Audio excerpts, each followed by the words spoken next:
good morning. Welcome to Neetu Jangu Maths classes. I hope you all are good. Students, in last class we discussed the exercise 7.2. Part and 1 2 is discussed and today now start the discuss part 3.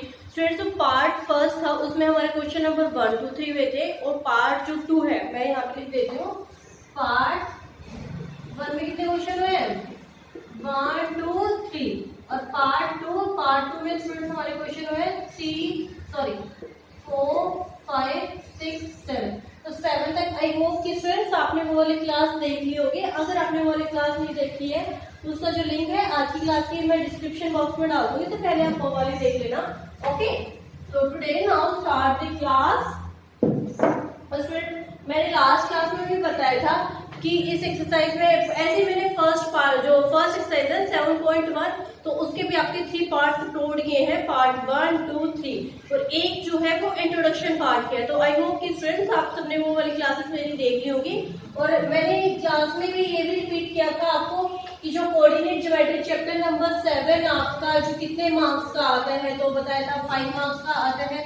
Last in 2020 में जो भी paper हुआ है मार्च में उसमें क्या है 1 marks के 2 क्वेश्चन आए हैं, इसमें 2 मार्क्स और 3 मार्क्स का 1 क्वेश्चन आया, तो 3 मार्क्स.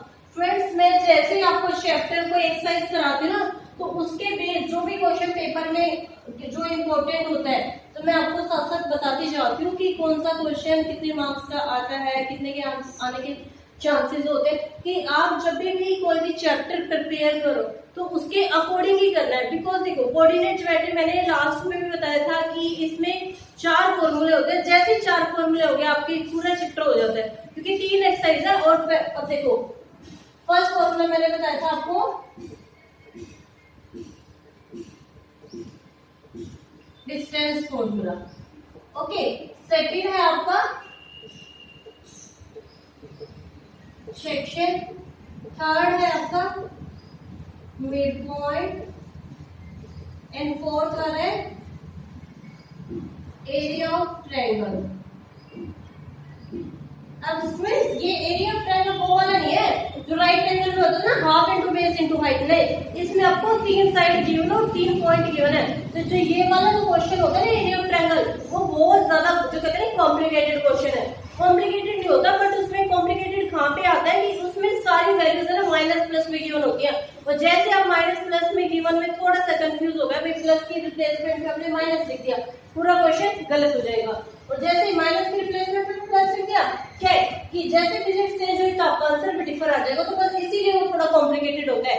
अगर आप बहुत अच्छे से ध्यान दे लोगे ना, ऑब्जर्व कर लोगे तो बहुत सिंपल क्वेश्चन है. क्योंकि फॉर्मूला लर्न तो होता है साथ, तो कहते हैं ना क्वेश्चन से मैथ्स में क्या फॉर्मूला लर्न हो जाए और एक बार कॉन्सेप्ट क्लियर हो जाए उसके बाद तो आप लोग क्विकली क्वेश्चन सोल्व हो जाते हैं. ओके, तो today now start the class. मैं बार बार रिपीट करती हूँ स्टूडेंट्स कि प्लीज अपने फॉर्मूले लर्न कर लिया करो. जब तक आप फॉर्मूले लर्न नहीं करोगे ना आप कोई भी क्वेश्चन नहीं कर सकते. और मैथ्स में तो मैं आपको टेस्ट में 2-3 चीजें आपको बता रही हूँ. एक तो फर्स्ट ऑफ ऑल आपको सारे फॉर्मूले लर्न करने हैं. जितने भी चैप्टर्स कराती हूँ मैं हर चैप्टर के हर क्वेश्चन में एक्सरसाइज को बताती हूँ कि यहाँ से क्वेश्चन आपका बोर्ड में बनता है कि ये 1 मार्क्स का क्वेश्चन आ सकता है, 2 का है, 3 का, 4 का. मैं आपको ब्लूप्रिंट भी दे चुकी हूँ. तो पेपर की जो हमेशा प्रिपरेशन होती है वो हमेशा ब्लूप्रिंट देख के किया. तो स्टूडेंट फर्स्ट ऑफ ऑल आपको सारे फॉर्मूले लर्न होने चाहिए. दूसरी चीज आपको 20 तक टेबल भी आनी चाहिए. मैथ्स में अगर आपका मैथ्स किसी को स्टूडेंट्स बहुत सारे स्टूडेंट मेरे पास जो ऑफलाइन क्लासेस होते हैं उसमें आप ये बोलते हैं, पेरेंट्स या स्टूडेंट्स भी बोलते हैं कि हमें मैथ्स से बहुत डर लगता है. तो मुझे समझ में नहीं आता उनको मैथ्स से डर क्यों लगता है. तो दूसरी चीज होती है, देखो मैथ्स में क्या होता है कि मैं आज एक चीज ओरली बताती हूँ. मैथ्स में कभी भी ये नहीं होता कि एक क्वेश्चन एक बार हो गया और आपको सोल्व हो गया. नहीं, मैथ्स में आपको एक क्वेश्चन मिनिमम 10 टाइम्स करना है. जिन स्टूडेंट्स का जो 100 मार्क्स जो आते हैं ना 100 आउट ऑफ 100 स्टूडेंट्स वो एक क्वेश्चन को 1 टाइम नहीं करते, वो एक क्वेश्चन को मिनिमम 10 टाइम्स करते हैं, तभी उनका स्कोर बहुत अच्छा होता है. ओके, तो आपको अगर स्कोर बहुत अच्छा कराना होता है ना तो आप प्लीज एक क्वेश्चन को मिनिमम 10 टाइम्स किया करो, तभी आपका स्कोर अच्छा होगा. और एक जो पेपर का पैटर्न आता है, देखो आज की क्लास में पेपर का पैटर्न भी बता देती हूँ. 20% जो हमारा पेपर आता है वो बहुत इजी पेपर होता है. कितना 20% पेपर इजी होता है. 70% पेपर होते हैं वो एवरेज होगा ठीक है, कि देखो 20% तो ऐसा होता है कि जो किसी को भी नहीं आता ना वो 20 कर लेता है, 70 होता है कि जो नॉर्मल सारे स्टूडेंट्स होते हैं वो 70 करते हैं, और लास्ट जो 10% आता है ना वो आता है डिफिकल्ट। ठीक है, तो जो डिफिकल्ट पेपर होता है ना वो जब आप एक क्वेश्चन को 10-10 बार कर लेते हो ना तभी आप कर सकते हो, अदरवाइज नहीं कर सकते। और उसमें भी क्या होता है कि आप कर तो लेते हो, मैथ्स में 2-3 चीजें मैं बताती हूँ, आपको क्या लगता है कि आपने पेपर तो पूरा अटेम्प्ट किया लेकिन आपके मार्क्स नहीं आते। बहुत सारे स्टूडेंट्स मेरे को भी आके ऑफलाइन क्लासेस में ये बोलते हैं कि मैम हमारे ना मार्क्स कट जाते हैं। अदरवाइज जो मेरा लास्ट ईयर का जो स्कोर है, मैं लास्ट क्लास में 12th वाली वाली क्लास में बताया था कि मेरी ऑफलाइन क्लासेस का 91 स्कोर है 2019-20 का। ठीक है, तो मैं इतनी ज्यादा प्रैक्टिस कराती हूँ। तो मैं अभी आपको क्या बताती हूँ, बहुत सारे स्टूडेंट कुछ कुछ ऐसे भी जाते हैं जिनका स्कोर कम आ जाता है, तो सॉरी, तो उनका स्कोर जो मैंने एक चीज ऑब्जर्व कर लिया यही होता है, बच्चा क्या करता है सीधा कि उसको जितना आता है एक तो स्टेप को कट कर देता है। और मैं बार बार यही चीज रिपीट करती हूँ कि स्टेप कट नहीं होते। आपका यहाँ पे ऑब्जेक्टिव पेपर नहीं है बेटा, आपका कैसा पेपर है, सब्जेक्टिव है। और जैसे सब्जेक्टिव पेपर होता है इट्स मीन आपको स्टेप बाय स्टेप क्वेश्चंस करने पड़ेंगे तभी आपके अच्छे मार्क्स आएंगे। ओके, तो today now start the class. Question number 8, if A B are -2 की आपके पॉइंट्स है, ए है वो क्या है -2 and 2 and -4, it's mean B point क्या हो गया। Okay, find the coordinate of P such that the AP is equal to 3/7 AB and the line P on the line segment। इसका मतलब क्या, देखो मैं यहाँ पे करके दिखा देती हूँ स्टूडेंट। एक पॉइंट है यहाँ पे A, ये B, ठीक है, B नोट P। तो जैसे ही है A, तो A में क्या है आपका -2 और -2, यहाँ पे क्या है 2 और -4। लेकिन एक पॉइंट दे दिया इन्होंने बीच में P है ना, तो देखो अब AP यहाँ पे क्या दे रखा है 7 और ये वाली चीज है ये 3। तो अब आपको क्या टोटल जो है वो भी है, तो ये आपको टोटल है वो 7 दे दिया, जो ये वाला पॉइंट है वो आपको फाइंड आउट करना है। तो कैसे करोगे, AP आपको फाइंड आउट करना है, तो AP इज इक्वल टू 3/7 और क्या आएगा AB, ये आपको गिवन है, तो क्या हो जाएगा टू दी इधर को आ जाएगा AP7 is equal to 3 AB plus में क्या आएगा, यहाँ पे हमने क्या किया था AB, तो AB तो ये पूरी स्टेटमेंट हो रही है ना। अब इसमें से क्या है AB को हम कैसे क्या लिखेंगे भाई, यहाँ पे AB है तो AB को जब हम रिप्लेस रब करते क्या, तो ये स्टेप ऐसे छोड़ दो या फिर दूसरे स्टेप में क्या करते हैं, क्या होगा 3 हमारा ऐसे ब्रैकेट में हो जाएगा और AB प्लस में BP। ठीक है, आई होप कि स्टूडेंट्स आपको यहाँ पे क्लियर हो गया होगा कि AB प्लस में BP आपका ऐसे आ गया है। तो क्या आएगा 7, यहाँ पे AP था तो AP को हमें क्या करना है, AP ऐसे कैसे 3AP प्लस में 3BP। आई होप कि स्टूडेंट्स यहाँ तक आपको क्लियर हो गया होगा कि क्या है, तो क्या आएगा ये 3 इधर को आ जाएगा, AP is equal -3AP is equal to में 3BP।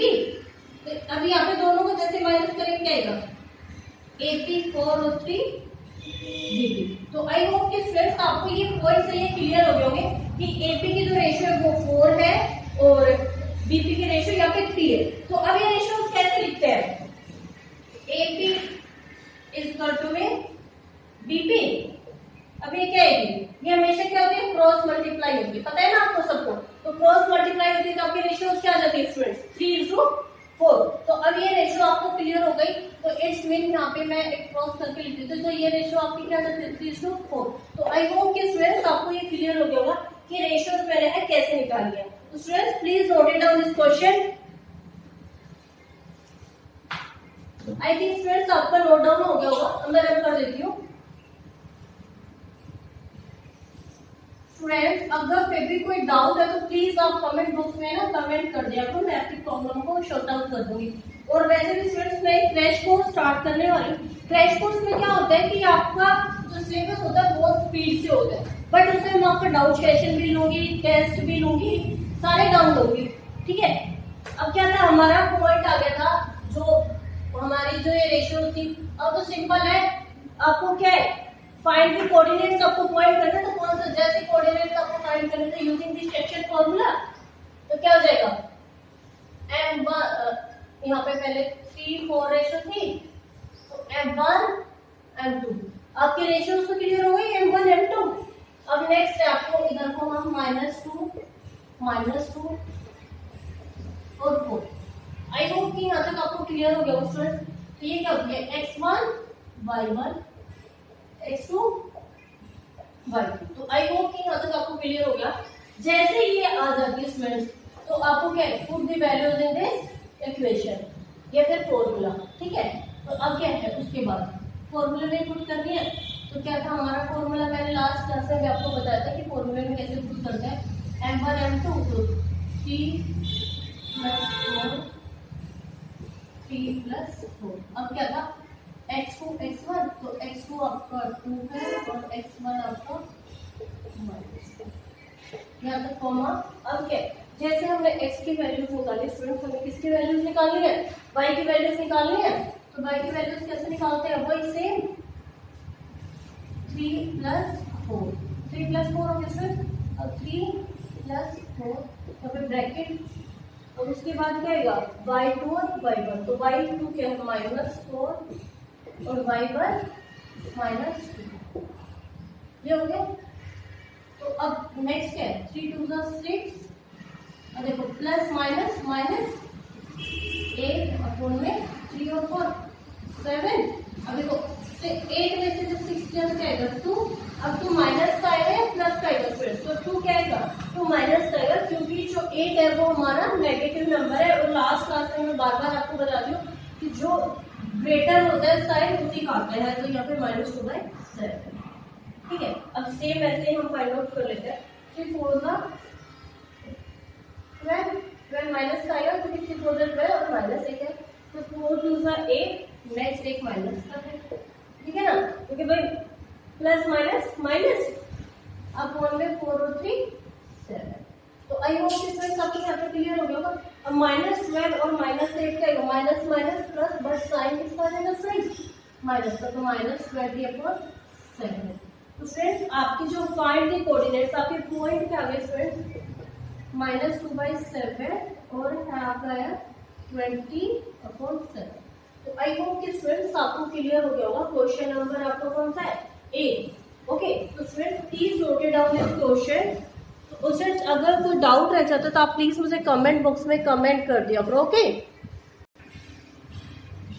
Question number 9 is students, find the coordinates of the point which divide the line segment joining -2 2 and B 2 8 4 equal parts। इसमें कि आपकी एक लाइन सेगमेंट है, जस्ट ड्रॉ ए लाइन, ठीक है friends. तो यहाँ पे आपको पॉइंट ए हो गया और ये बी होगा। तो पॉइंट ए है वो क्या है -2 2 और लास्ट बी पॉइंट है वो 2 और 8। लेकिन इसके बीच में क्वेश्चन में क्या आ जाता है कि स्टूडेंट्स आपको क्या है कि आपको कितने पार्ट्स में डिवाइड करनी है, 4। तो इसमें देखो ये क्या हो गया, पी क्यू एंड ये क्या हो गई, आर।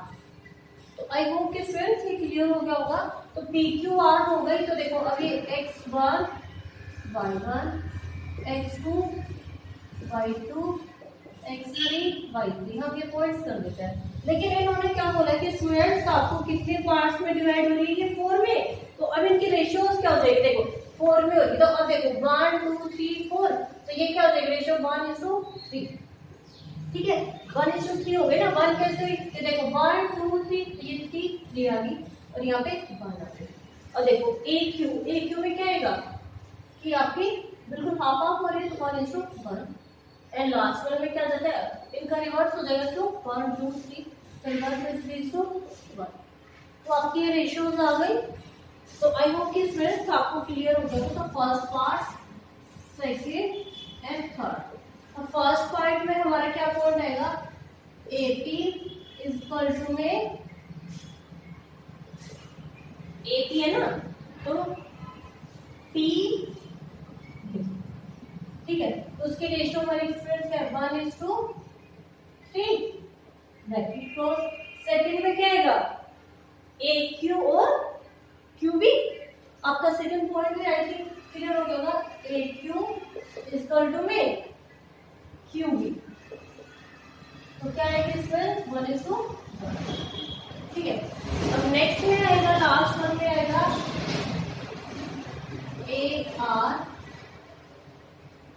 ए आर और लास्ट में आ जाएगा आर बी। तो फ्रेंड्स आई होप कि आपको क्लियर हो गया होगा। अब फ्रेंड्स एक चीज देखो, इसमें सबसे पहले ए स्टार्ट हो रहा है और लास्ट में बी है, तो यहाँ पे देखो तीनों, अच्छा यहाँ की रेशियो नहीं लिखी ना मैंने, 3:1, ओके। तो क्या ए बी बी बी तीनों में ये हो गया, हमारे पोर्शंस भी डिवाइड हो गए। अब हमें 1 बाय 1 तीनों को सोल्व करना है। तो सपोज हमारे अब पहला सोल्व करना है हमें एपी इक्वल टू में बीपी, एपी इक्वल टू में बी, ठीक है। तो उसके हमारे पॉइंट्स स्टूडेंट्स -2, 2 और 2, 8, ठीक है। रेशियोज क्या हमारे स्टूडेंट्स 1:3। आई होप कि स्टूडेंट्स क्लियर हो गया होगा। अब देखो ये x1 x2 y1 y2 और यहाँ पे क्या आएगा m, ये आ गया, क्योंकि हमने कौन सा फॉर्मूला यूज किया है स्टूडेंट, सेक्शन फॉर्मूला। स्टूडेंट्स मैंने बार बार बोला है कि यहाँ पे आपका कौन सा फॉर्मूला कहाँ यूज होता है। 7.2 एक्सरसाइज में मोस्टली क्वेश्चन में स्टूडेंट्स हमारे सेक्शन फॉर्मूला ही यूज हुआ है या फिर मिड पॉइंट फॉर्मूला यूज हुआ है। तो अब जैसे ही होगा तो आपको फाइंड आउट तो वैल्यूज हो गई, आपको the values in the formula. तो क्या था x का था तो m प्लस, देखो m प्लस m2 या फिर m की, मेरे को उसमें मैंने बताया था कि m और n याद रहता है, कोई नहीं, 1:3 और क्या है अब x2 और क्या था 1 + 3 और x2 क्या है हमारा 2 और x1 माइनस, यहाँ तक क्लियर होगा। प्लस में 1 + 3 और हम वैल्यूज किसके पुट करें फिर y की, तो m1 + m2, अब क्या m1 और m2, अब यहाँ पे भी हम क्या करें m1 और m2 कर ले 1 प्लस में 3, ठीक है। उसके अलावा फिर क्या है y2 और y1, तो 8 और y1। तो ये देखो मैं अपनी वैल्यूज ऐसे पुट करती हूँ। अगर आपको ऐसे करनी है कि यहाँ पे m1 है 3 फिर मल्टीप्लाई बाय x2 2 प्लस में फिर m2 क्या है 3 उसके बाद x1 -2, तो स्टूडेंट्स आप ऐसे भी कर सकते हो अपॉन में 1 + 3। तो स्टूडेंट्स बट मुझसे हमेशा कहते हैं ये वाली हैबिट होती है, तो मैं इसी से करती हूँ, तो आप भी इसी से ट्राई करना, बिकॉज ये बहुत इजी है, क्योंकि जल्दी से आपकी वैल्यूज पुट हो जाती है, ठीक है। तो आई होप कि यहाँ तक आपको क्लियर हो गया होगा स्टूडेंट्स। तो क्या है अब 2 × 2 प्लस 3 × 6, बट माइनस का साइन में कैपिटल क्या हो जाएगा माइनस अपॉन में 4, तो यहाँ पे क्या आएगा -4 अपॉन में 4 से 4 कैंसिल आउट हो जाएगा, तो आपका क्या आएगा -1। तो फिर आई होप कि आपको ये वाला क्वेश्चन क्लियर हो गया होगा। यहाँ पे -1 वैल्यूज आ गई, तो दूसरे में क्या है 8 × 1 = 8 प्लस 3 × 2 = 6 हो गया, और यहाँ पे क्या है 3 और 1 4, तो 8 और 6 14 और अब 4, तो अब दोनों में क्या है लास्ट में ये वाला नंबर है तो 2 से डिवाइड हो जाएगा 7 और 2, तो 7/2। तो आपकी वैल्यूज क्या आ गई स्टूडेंट्स, एपी और बीपी की है आपकी -1 और 7/2। तो फ्रेंड्स आई होप कि आपको क्लियर होगा। ये वैल्यूज में क्या करती है यहाँ पे लिख देती हूँ, क्योंकि अभी हमें ये वाले रब करना पड़ेगा ना, इसलिए। तो friends please note it down. Friends I hope कि जो क्वेश्चंस मैं करा रही हूँ आपको क्लियर हो रहे होंगे। अगर फिर भी आपको कोई डाउट रह जाता है तो प्लीज मुझे कमेंट बॉक्स में कमेंट कर दिया करो। नेक्स्ट पॉइंट इज फ्रेंड्स हमारे ए क्या इक्वल में क्यू भी, तो नेक्स्ट में क्या आएगा आपके रेशियो थी फ्रेंड्स, यहाँ पे सेम ए क्यू तो वही आपका आ जाता है x1 x2 तो वही रहती है और रेशियो क्या थी हमारी 1:1, ठीक है। तो अब ये क्या हो जाएगा x1 x2 y1 y2, यहाँ पे m और m2 m1 और m2। तो आई होप स्टूडेंट्स आपको यहाँ पे क्लियर होगा। जैसे ही क्लियर होता है put the values in this formula, section formula. बार बार मैं आपको बता रही हूँ, सेम वही m1 प्लस m2 1 प्लस 1, और यहाँ पे m1 प्लस में m2 1। अब क्या था x2 माइनस प्लस हो गया और यहाँ पे -2 x1 हो गया। सेम वाई की कैसी है कि m1 प्लस m2 1 प्लस 1। तो अब क्या है उसके बाद, अब क्या है m1 plus m2 y2 plus में ये हो गया सर ब्रैकेट क्लोज। फ्रेंड्स यहाँ पे ध्यान रखो आपको ब्रैकेट रख दिया। जैसे मैंने देखो अभी एकदम इधर हो गई थी, लेकिन अगर ब्रैकेट छोड़ देती तो 12 लिखता, ठीक है, फिर हमारा क्वेश्चन वही गलत हो जाता। तो 2 1 जा 2 प्लस में अब यहाँ पे क्या आएगा माइनस आ जाएगा, क्योंकि 1 को 2 से मल्टीप्लाई करेंगे 2 और माइनस अपॉन में 2, तो 2 में से 2 गया 0 अपॉन में 2, तो इट्स मीन क्या आएगा सर 0। तो आपकी x की वैल्यू 0 आ गई। सेम y की भी 8 1 जा 8 प्लस में 2, तो 8 और 2 10 10 अपॉन में 2, तो दोनों को कैंसिल आउट कर देंगे तो क्या आएगा 5, तो 0 और 5। तो आई होप कि आपको स्टूडेंट्स क्लियर हो गया होगा। ये वैल्यूज कहेंगे 0 और 5। तो students please note it down this question. Note down हो गया तो स्टूडेंट्स मैं रब कर देती हूँ। आपका सेकंड पॉइंट रब कर रही हूँ, वैल्यूज आपको बता दी है 0 और 5 आ रही है।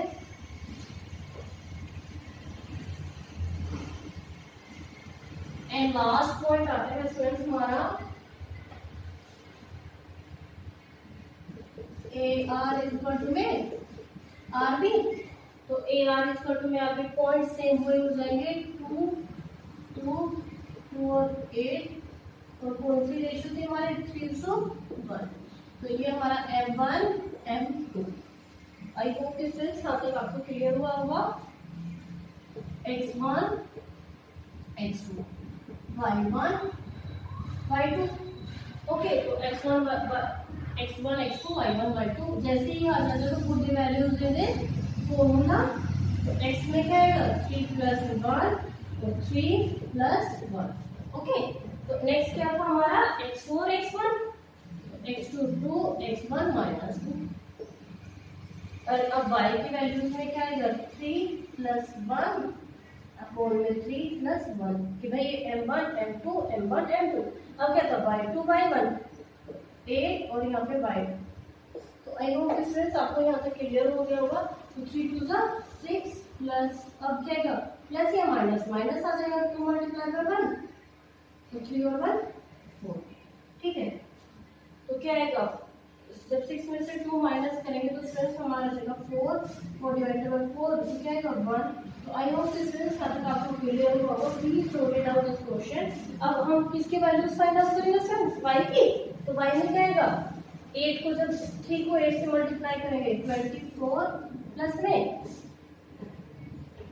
2 और 3 और 1 4, तो 24 और 2 स्टूडेंट्स क्या आएगा 26। अब 26 को जब 4 से डिवाइड करेंगे तो हमारा 13 और 2, तो यहाँ पे वैल्यूज हमारी क्या हो जाती है 13/2।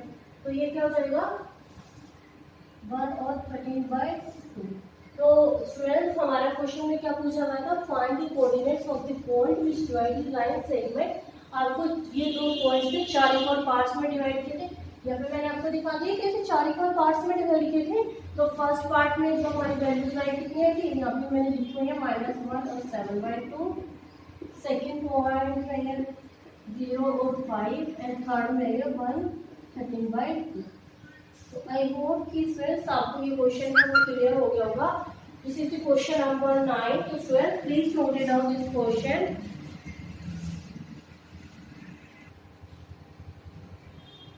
Question number 10. Question number 10. Friends, this is the last question of exercise 7.2. Find the area of rhombus of its vertex 3045 -148 -2 -1 taken in order कि आपको क्या फाइंड आउट करना है, find the area of rhombus. तो इसमें आपको यहाँ पे सिर्फ सेक्शन फॉर्मूला यूज नहीं होगा, इसमें आपका डिस्टेंस फॉर्मूला यूज होगा। डिस्टेंस फॉर्मूला स्टूडेंट्स मैं आपको बता चुकी हूँ क्या होता है।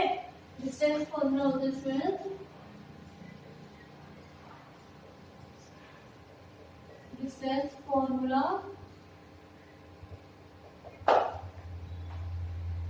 Under root x2 minus x1 का whole square plus y2 minus y1 का होल स्क्वायर। तो आई होप कि 7.1 एक्सरसाइज में मैंने आपको कराया था, आपने वो सब देखी होगी।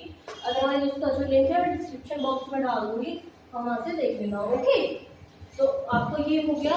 अब उसके बाद क्या है कि ये सारे जो भी पॉइंट्स हैं आपके ऑर्डर में, इट्स मीन क्या जाएगा ए बी सी और डी, ठीक है, ये हो गया। अब उसके बाद क्या है, find the area of rhombus. तो एरिया ऑफ रोम्बस क्या होता है,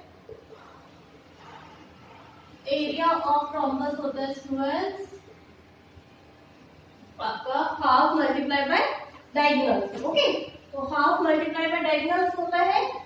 तो डायगोनल्स कैसे होगा, अब देखो रोम्बस कैसे होता है फिगर में मैं बता देती हूँ। सपोज ऐसे होता है, ये भी आपका क्या होता है पैरेललोग्राम की शेप में ही होता है, थोड़ा सा जो कहते हैं काजू कतली शेप में, ये वाला रोम्बस की शेप में हो जाता है। तो जो ये वाले डायगोनल्स है स्टूडेंट्स, ये आपको फाइंड आउट करना है। सपोज ए बी सी और डी, तो आपके डायगोनल्स कौन से हैं, ए सी और बी डी। तो अब यहाँ पे क्या आएगा, multiply by A C multiply by B D. तो आई होप कि स्टूडेंट्स यहाँ तक आपको क्लियर हो रहा होगा। नेक्स्ट क्या आएगा, अब जैसे ए सी पॉइंट लेना है, तो ए सी पॉइंट पे हमारा ए पॉइंट है 30 और हमारा बी सी पॉइंट है -1 और 4। क्योंकि ए सी पॉइंट क्यों लेना है, मैं बार बार रिपीट कर रही हूँ क्योंकि यहाँ पे एरिया ऑफ आपको रोम्बस लेना है। तो ठीक है, तो अब जैसे ही यहाँ पे आएगा x1 x2 y1 y2, सिर्फ ये हो गया। तो अब x1 x2 y1 y2, इसके बाद put the values in this formula. तो -1 और -3 का होल स्क्वायर प्लस 4 -0 का होल स्क्वायर। भाई ये है ना डिस्टेंस फॉर्मूला, तो क्या आएगा minus minus plus, but sign इसका माइनस का स्क्वायर प्लस है, यहाँ पे क्या आएगा 4 - 4 4 का स्क्वायर। तो क्या आएगा 4 4 तो 16 प्लस में 16, तो ये भी तो 4 का स्क्वायर, 16 और 16 32। तो 32 को हम कैसे लिख सकते हैं, 2 multiply by 2 multiply by 2 multiply by 2 की पावर 5 की होती है ना। 2 2 4 4 2 8 8 2 16 16 2 32। तो अंडर रूट में हो गया। अब देखो यहाँ पे आपके दो पेयर बन रहे हैं, जैसे पेयर बन रहे हैं तो 2 मल्टीप्लाई बाय 2 और रूट 2 यही होगा। जो पेयर बन रहे बाहर आ जाते हैं 2 2 4, तो क्या आएगा 4 रूट 2। तो आपके जो AC की वैल्यू स्टूडेंट्स क्या आ गई 4 रूट 2। ऐसे हम सेम ऐसे BD की वैल्यूज निकाल लेंगे। तो BD की इधर को निकाल देती हूँ ना मैं, BD की भी हमारे पॉइंट्स क्या है 4 5 और D के हैं -2 और -1। तो यहाँ पे क्या आएगा x1 x2 y1 y2। Students I hope कि आपको क्वेश्चंस क्लियर आ रहे होंगे। नेक्स्ट क्या आएगा, put the formula in this equation. ये आपको फॉर्मूला है तो क्या आएगा, अब x2 - x1 तो -2 -4 का होल स्क्वायर प्लस -1 और -5 का होल स्क्वायर। ठीक है, ये हो गया स्टूडेंट्स। तो माइनस माइनस प्लस -6 का स्क्वायर प्लस में माइनस माइनस प्लस 6 का अंडर रूट। तो आई होप कि स्टूडेंट्स आपको क्लियर हो गए होंगे क्वेश्चन। 6 6 का 36 प्लस 36, तो क्या आएगा 72। ये हो गया स्टूडेंट्स। अब 72 को भी हम कैसे लिख सकते हैं, क्या तुम ऐसे लिख दो भाई 6 मल्टीप्लाई बाय 6, तो ये 6 6 36 और √2 ऐसे लिख दिया। ये पेयर 6 का बना तो 6 आपको बाहर आ गया। तो आपकी जो BD टू डायगोनल्स है, BD आपका कितना आ गया सर 6 को 2 और AC आया था आपका 4 √2। तो आई होप कि स्टूडेंट्स आपको यहाँ पे क्लियर हो गया होगा। Students please note down this question student please note down this question. Okay, मैं रब कर रही हूँ, इतना सा ही नाम कर देती हूँ, क्योंकि उसके बाद तो क्या एरिया फॉर्मेट में लिखवा चुकी हूँ। आपको पॉइंट क्या था, एसी पॉइंट क्या था हमारा 4√2 और बीडी पॉइंट था स्क्वायर 6√, ये था। इससे क्या होगा, अब ये values put in this formula, तो 1 मल्टीप्लाइड बाय 2 और क्या आएगा 4√2 मल्टीप्लाइड बाय 6√2, ये हो गया। तो क्या है स्टूडेंट, अब देखो इन दोनों को मल्टीप्लाई करते हैं, 6 4 जा 24 हो गया, और √2 मल्टीप्लाई बाय 2, √2 तो मल्टीप्लाई बाय 2 अपॉन में 2, 2 से 2 कैंसिल आउट हो जाएगा, तो हमारा क्या है 24 यूनिट्स, क्योंकि आपको यूनिट्स में क्वेश्चन पूछा जाएगा। आई होप कि स्टूडेंट्स आपको ये क्वेश्चन है क्लियर हो गया होगा। Students please note down this question. Okay, तो स्टूडेंट्स आज की जो हमारी क्लास है ओवर होती है, क्योंकि आपकी जो एक्सरसाइज है 7.2 वो आपकी फिनिश हो गई है। तो नेक्स्ट क्लास में स्टूडेंट्स हम एक्सरसाइज 7.3 करेंगे। तो स्टूडेंट्स अगर आपको मेरी वीडियो पसंद आई हो तो please like share and subscribe this video. Okay, तब तक के लिए बाय बाय, थैंक यू।